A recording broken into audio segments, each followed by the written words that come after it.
निश्चित भाव में सरकार विफल होती देशी मद अटकैया आप जानते गंजाम जिले में बहु दादागिरी गुंडागिरी जब बदमाशिकी करे जब गुलीर बर्षण हुए ताहले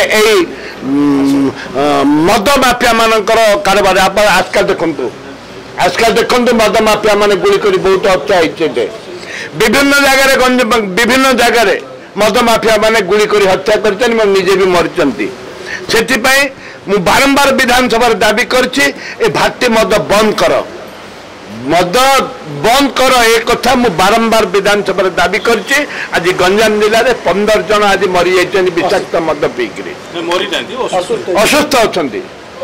विधानसभा आज एक कथा समय पाइले उठेबी विषाक्त मद पीकरी 15 लोक असुस्थ अच्छा